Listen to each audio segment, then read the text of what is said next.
Hello, all my dear students. Today we are going to see classification of business activities. Business activities are broadly classified into two categories, industry and commerce. Industry is further divided into primary industry, secondary industry, and tertiary industry. Primary industry is further divided into agriculture, extractive, and genetic industry. Secondary industry is divided into manufacturing and construction industry. Same way tertiary industry is related to service sector. It includes transport, banking, hotel, tourism, entertainment, and so on. Commerce is divided into trade, auxiliaries to trade. Trade is further divided into home trade and foreign trade. Home trade is divided into wholesale trade and retail trade. Foreign trade is divided into import, export, and intra-import. Auxiliaries to trade includes transport, warehousing, insurance, banking, advertising, mercantile agent, communication, etc. Now we are going to see industry. What is industry? Industry involves production of goods and services. It is related to production, whereas if you talk about commerce, commerce is related with distribution of goods and services. Commerce is related with exchange of goods and services. But industry, it is an economic activity where there is conversion of resources into goods that are ready for use. That means it involves changing the form of goods at any stage from raw material to the finished product. For example, weaving woolen yarn into cloth. That means industry create form utility. Utility means usefulness. It is the work of industry to make useful product.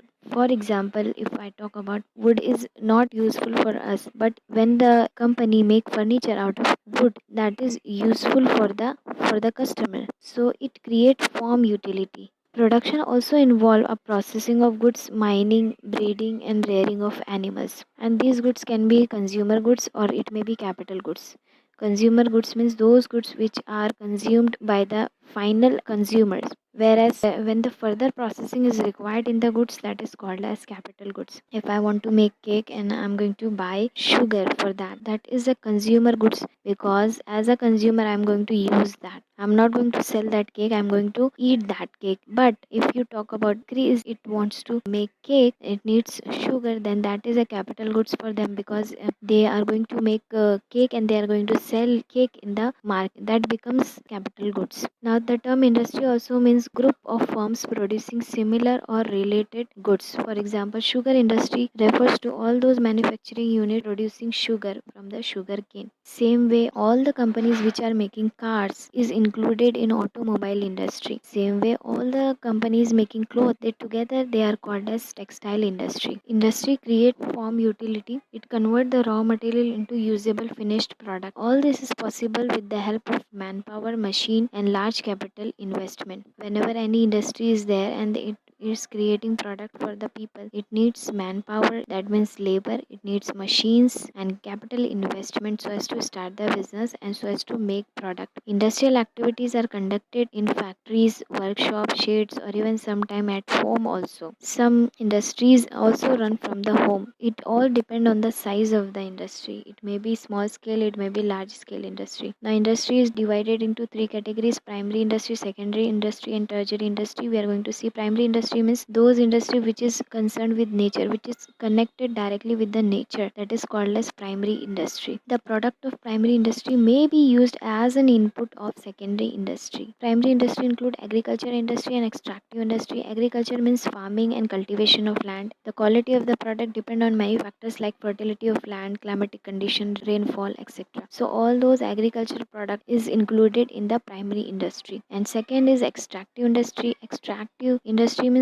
drawing out product from the natural resources like soil, air, and water. Whenever anything is extracted from the soil, air, or water, that is included in extractive industry. And normally these products are in a raw form and they are used by manufacturing and construction industry for the production of finished product. For example, extracting oil and minerals from underground, fishing, forestry, etc. These are called as extractive industry. It may be used in crude form or may be sent to other industries for further processing. Next is genetic industry. Genetic industry are engaged in reproduction and multiplication of plants and animals. इन जानवरों को पालना, for example animal husbandry, sericulture and horticulture. Sericulture is related with production of silkworm and horticulture is related with gardening of fruits and vegetables. Second is secondary industry. These industry depend on the primary industry. They convert the raw material provided by the primary industry into finished product. For example, tomatoes. Production of tomato is included in primary industry. But if the company make ketchup or sauce from the tomato, that will be called as secondary industry. Secondary industry include manufacturing industry and construction industry. Manufacturing means those industry which is engaged in transforming the raw material into finished product. They convert the raw material provided by the manufacturing. These industries are engaged in transforming raw material into finished product with the help of machine and man power. Manufacturing करना मतलब machines का use करते हुए और labour का use करते हुए कोई भी प्रोडक्ट फाइनल प्रोडक्ट बनाना, वो सारी चीज़ें मैन्युफैक्चरिंग इंडस्ट्री में आएगी. फाइनल गुड्स में भी कैपिटल गुड्स और कंज्यूमर गुड्स. यहाँ पर जो फाइनल प्रोडक्ट बन रहा है वो ज़रूरी नहीं है कि कंज्यूमर गुड्स ही हो, वो कैपिटल गुड्स भी हो सकता है. For example textile, sugar, paper industry. अब शुगर टेक्सटाइल यानी कपड़े अगर हम यूज़ कर रहे हैं तो that was consumer goods, but अगर उसमें फर्दर प्रोसेसिंग रिक्वायर्ड और वो कैपिटल गुड्स बन जाएगा. Secondary industry includes construction also. Construction means construction of building, dam, bridges, roads, tunnel, canal, metro. कोई भी टाइप का कंस्ट्रक्शन जो है वो कंस्ट्रक्शन इंडस्ट्री में आएगा. यहाँ पर जो गुड्स प्रोड्यूस हो रहा है जहाँ पर वहीं पर ही वो सोल्ड भी वहीं प्लेस पे होता है. बिल्डिंग जहाँ बन रही है वहीं पर ही, उसको कहीं और ले जाके सेल नहीं कर सकते. This industry creates immovable wealth. Third is tertiary industry. Tertiary industry means service, providing services to primary and secondary industry. Service facilities are provided by these industry include transport, banking, insurance, all those service sector. जो भी service provide कर रहा है, service means वो सारी industry tertiary industry में आ जाएगी. Hotel, tourism, entertainment etcetera, ये सारी चीज़ें जो है सर्विस सेक्टर जो है सारा टर्जरी इंडस्ट्री में हो. सो business is divided into industry and commerce. We have seen what is industry and further classification. Now we are going to see what is commerce. Commerce is that part of business activity which is concerned with distribution of goods and services produced by industry. That means it is not related to production, but it is related to distribution of goods and services to the market. So the goal of commerce is to ensure a proper flow of goods and services for the benefit of both producer and consumers. People are able to buy goods produced anywhere in the world with the help of commerce. For example, if the cake is made in the bakery and it is sold in the market, then it will be included in industry. But if somebody else has made cake and another person selling that cake, he is not producing but already he has packed cakes and he is selling to customer, that is included in commerce. He is not producing it in factory but cake is already made and he is selling it in the market. So that is called as commerce. Commerce bridges the gap between the producer and consumer by exchanging of goods and services for money or money's worth. So commerce is further divided into trade and auxiliaries to trade. Now we will understand what is trade. Trade is a part of commerce and it means buying and selling of goods and services. Trade means exchange of goods and services with money or money's worth. Trade जो है बहुत पहले ज़माने से ही, trade जिसको हिंदी में बोलेंगे व्यापार, तो ये जो है बहुत पहले से ही चला हुआ आ रहा है. हिस्टोरिकल मूवीज़ में भी अगर आप देखेंगे तो आपको दिखेगा कि जो है बिजनेसमैन जो है मार्केट आके अपने गुड्स सेल करते थे. That is called as trade. Goods are made available to the consumer in different markets. एक प्रॉपर मार्केट होती है जहाँ पर सारे बिजनेसमैन है, जो ट्रेडर्स हैं, वो ला के अपना गुड्स सेल करते हैं. So this trade facilitate transfer of ownership and possession of goods and services from seller to the buyer. Owner means the one who owned anything. So यहाँ पर ट्रांसफ़र ऑफ ओनरशिप कैसे होती है, जो trader है वो ओनर रहता है गुड्स का, मगर जब उसने सेल कर दिया तो अब वो ही is no longer owner of that product, that goods. अब जिसने ख़रीदा है वो ओनर बन गया. तो यहाँ पर क्या हो रहा है, ट्रेड में ट्रांसफ़र हो रहा है, ओनरशिप ट्रांसफ़र हो रही है. And trade can be further divided into home trade and foreign trade. Home trade जो है that is also called as internal trade. In this trade buying and selling of goods and services take place within the geographical boundaries of a country. It is conducted with local currency for exchange of goods and services. So any trade which happens within an India, that is called as home trade or internal trade. This trade is further divided into wholesale trade and retail trade. So wholesale trade means goods are purchased in bulk. The wholesaler purchase in large quantity from the producer and sell it in a small quantity to retailers. He is a link between the producer and retailer. जो wholesaler होता है वो बहुत bulk quantity में, बहुत ज़्यादा quantity में purchase करता है. जो स्मॉल रिटेलर्स होते हैं उनको ये प्रोवाइड करता है. ये लिंक है between the producer and this retailers जो है. Retail trade is a business activity associated with the sale of goods to the final consumer. The person who is selling goods to the final consumer, that is called as a retailer. Retailer is the one who purchases goods from the wholesaler or sometimes directly link between wholesaler or sometime manufacturer to the ultimate consumer. To all those shopkeeper which you see whenever you buy any goods, you go to market and you buy any goods, all those people are actually retailer. They are selling goods to the final consumer, and from where they are purchasing from the wholesaler. Wholesaler they purchase directly from the producer in a large quantity. वो क्या profit है, अगर वो large quantity में purchase करते हैं तो उनको चीप पड़ता है वो सामान और उनका प्रॉफिट निकलता है उसमें. This is the problem which actually farmers are facing of middle man. Farmer are producing agricultural goods and they are selling those goods to the middle man, to the wholesaler, and these wholesaler, they are actually, what they are doing is that they are purchasing from the farmers at very low rate and they are selling to the retailer at a high cost. That's why consumers, they have to purchase goods at a high cost, but the main benefit, who is getting? This middleman, this wholesaler. They are gaining a lot of profit from this. So here commerce is divided into trade and auxiliaries to trade. Trade means buying and selling of goods and services. It means exchange of goods and services. And here trade is further divided into home trade and foreign trade.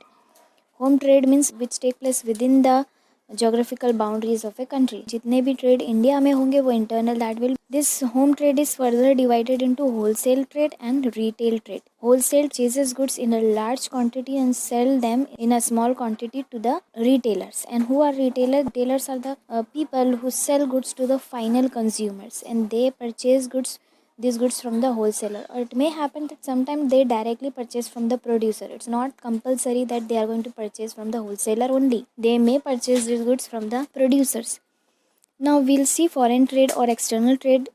That means a trade take place between different countries. It is known as a foreign trade, where the boundaries of two countries are crossed, then different currencies are used. अगर दो country के बीच में trade हो रहा है, that is called as foreign trade. So whenever we are doing trade with any country, we have to pay in US dollars or euro. This is the common currency which works in international trade. Here external trade or foreign trade is divided into three parts: import, export and intraport. Now import means when the goods are purchased from another country.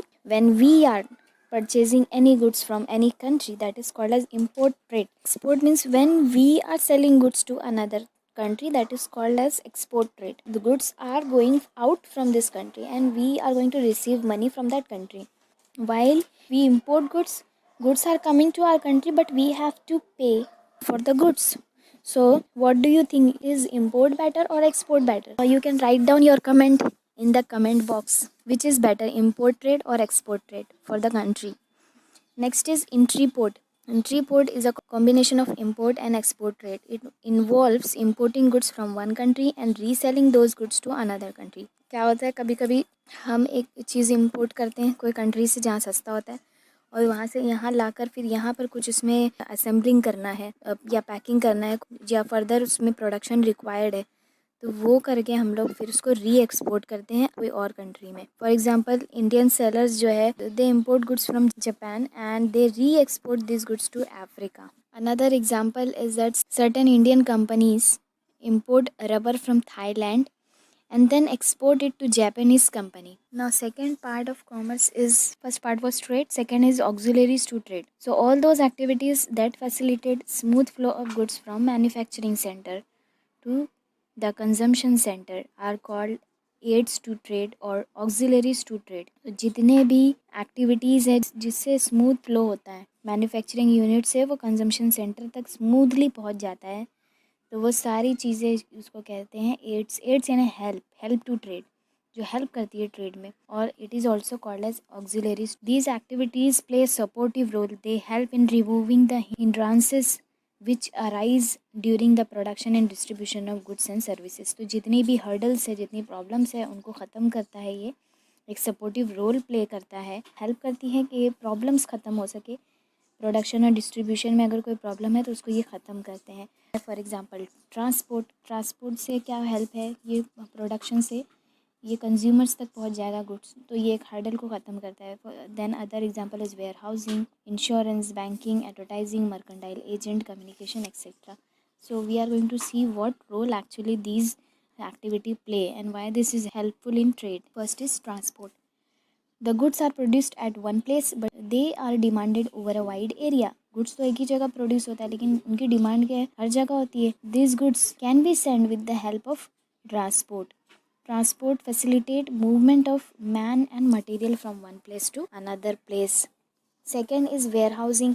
There is a gap between production and consumption. It's not compulsory the moment goods are produced, those goods will be consumed at that movement only. It's not possible every time. So certain goods are produced throughout the year but they are consumed only in a particular part of the year. कोई goods है throughout year produce होता रहता है लेकिन उनकी demand एक particular time period, एक particular time पर ही होती है. For example woollen clothes are demanded more in winter season or umbrella is demanded in rainy season. Opposite of that, it may happen that goods are demanded throughout the year and they are produced in a particular time period only. What happens particularly for the agricultural product? They are seasonal in nature but they are demanded throughout the year. For example, onion, potato, tomatoes, they are seasonal but they are demanded throughout the year. So what to do in this case? In the era of mass production and storage is indispensable क्योंकि demand ज़्यादा है इसलिए production भी बहुत ज़्यादा quantity में होता है. The goods should be stored carefully from the time they are produced till the time they are sold. Special arrangement must be made to prevent the loss or damage. Warehouses are also called as godown. Price is maintained at a reasonable level and there is a continuous supply of goods and services. So warehousing play a very important role. Thing is that goods are stored till the time they are distributed in the market. Till that time the goods are kept in the storage. Especially in case of a perishable goods, for example fish or meat, कि तो उनके लिए where housing की ज़रूरत है because उसमें रखा जाता है till the time they reach to consumer. Other example is milk. So यहाँ पर क्या है, वेयर हाउसिंग की रिक्वायरमेंट होती है स्पेशली प्राइस मेंटेन करने के लिए. फॉर एग्जांपल अगर शॉर्टेज हो जाएगी किसी गुड्स की, कंटिन्यूस फ्लो नहीं होगा तो ऑटोमेटिकली अगर डिमांड ज़्यादा है चीज़ की और वो चीज़ अवेलेबल ही नहीं है मार्केट में तो उसका प्राइस ज़्यादा बढ़ते जाएगा और उससे कंज्यूमर्स प्रॉब्लम फेस करेंगे. तो इससे बचने के लिए भी क्या है, वेयर हाउसिंग बहुत ज़रूरी है क्योंकि वेयर हाउसिंग की हेल्प से कंटिन्यूस गुड्स का फ्लो होता रहता है और डिमांड और सप्लाई में बैलेंस बना रहता है. Next is insurance. There are various risk involve in business. Goods may be destroyed while in production process or in transit due to accident or in storage due to fire or theft. Insurance company come to their rescue. They undertake to compensate the loss of due to such risk. Businessman has to insure his goods and pay minimum regularly. तो यहाँ पर क्या होता है, businessman जो है इतना बड़ा बिजनेस कर रहा है तो उसके गुड्स की क्वांटिटी ज़्यादा है तो वहाँ पर रिस्क भी है. अगर वो ख़राब हो जाते हैं, एक्सीडेंट हो जाता है, थेफ्ट चोरी हो जाती है या आग लग जाती है गोडाउन में, इतना बड़ा रिस्क वो बिजनेसमैन कैसे ले सकता है. तो वो क्या कर सकता है, इंश्योरेंस निकाल सकता है, इंश्योरेंस कंपनी को अप्रोच करके इंश्योरेंस निकाल सकता है. और यहाँ पर क्या है, उसको रेगुलरली ही हैव टू पे प्रीमियम अमाउंट, उसका गुड्स जो है इंश्योर्ड हो सकता है. Risk cannot be avoided completely but they can be minimised by taking insurance policy. With the help of insurance businessman can minimize his risk because if anything happened, he suffered any kind of loss due to fire or theft etc., this insurance company they will compensate to the businessman. So in this way risk can be minimized. Next, aids to trade or auxiliaries to trade is banking. So banking, why it is required? Why? Because money is required from the point when you start any business, and if you want to run your business smoothly you need money and this money is supplied in the economy through banks. जो पूरी economy में पैसा जो circulate हो रहा है वो bank की वजह से है, because when we deposit money in the bank, that bank actually give this money as a loan to the businessman to run their business. You are going to study this in economics, how money is circulated in the market. So here adequate fund can be obtained from the bank and bank provide loan, overdraft facility, cash, credit etc. because bank जो है businessman की help करते हैं, वो क्या करते हैं, loan facility उनके पास है, ओवरड्राफ्ट फैसिलिटी मतलब this facility is given to the businessman when they open their account in the bank. That account is called as current account, and in that current account the facility is there by businessman can withdraw over his account. Overdraft facility is like a loan given to the current account holder when his balance reaches zero. Most of the bank offer a overdraft limit depending on the customer's existing relationship with the bank. Bank also charges interest and fees on exceeding the overdraft limit of the account. Apart from this, bank also provide many other facilities to the businessman like check, draft, debit card, credit card, online transactions, etc. These things help the businessman in doing the business smoothly. Next is advertising. Advertising is an effective aids in selling the goods. If you are not advertising your product, it's very difficult. How people will know that you are there, you have your company and you want to sell your product? What is your product? What type of product you are selling? The customer don't know till you advertise your product. Producer communicate all the information about the goods and services to create strong desire in consumers to buy the product. You know, whenever we see any advertisement on YouTube or on TV, sometimes we are tempted to buy those products. The because advertising is created in such a way so as to attract consumer, they are brainwashed to purchase goods. This advertising can be carried in a different way. Businessman can build his own website, or he can maintain public relations, or he may send SMS to the people, or he can advertise on some websites, or he can advertise on YouTube channels. He may adopt technique like blogging. So there are many ways in which advertising can be done. Traditional way is like poster, hoardings at prominent places, then neon signboards etc. These are many ways in which businessman can advertise about his product. Next is mercantile agents. This mercantile agent word may look very difficult, but in Hindi it is called as dalal. So there are number of people who help in taking the goods from the producer to the consumer. Producer may not be in a position to reach to consumer, so he needs help of various persons. This problem can be solved by mercantile agent. They bridge the gap between the buyer and seller. Example is like brokers, state agents, which is common. These are the examples of mercantile agents. Next is communication. In today's world, there is information explosion. The information has to be communicated. There is a need for communication facility, facilitating the traders, producer and consumer to exchange information with one another. यहाँ पर जो है लोगों तक information पहुँचाना ज़रूरी है, और काफ़ी बहुत सारे वेज़ है जिससे हम लोग जो है प्रोडक्ट कम्युनिकेशन कर सकते हैं. For example internet, for example cell phones, postal services, email etcetera. ये डिफरेंट वेज है, ये हमें हेल्प करता है ट्रेड में. Effective communication is vital tool for any business owner. Your success at getting your business man should be able to clearly explain companies policies to the customer and clients and answer their queries about the product or services which the company is offering. It is crucial to communicate effectively in negotiations to ensure you achieve your goal. जब negotiations होते हैं, जब raw material purchase कर रहे हैं तो उस time price negotiation होता है, तो ये सब टाइम पे इफेक्टिव कम्युनिकेशन बहुत ज़रूरी है. Communication is also important within the business. Effective communication help to foster good working relationship between businessman and his staff. एक अच्छा communication से क्या होता है, बिजनेस का माहौल है वो भी अच्छा अंदर रहता है, वर्किंग रिलेशनशिप रहते हैं लोगों के आपस में, एक गुड वर्किंग कंडीशन फॉर्म होता है जिससे लोग जो एम्प्लॉयज़ हैं वो खुश रहते हैं काम करने से. So that's why communication is helpful in trade. So these are auxiliaries to trade, and with that we have completed classification of business activities.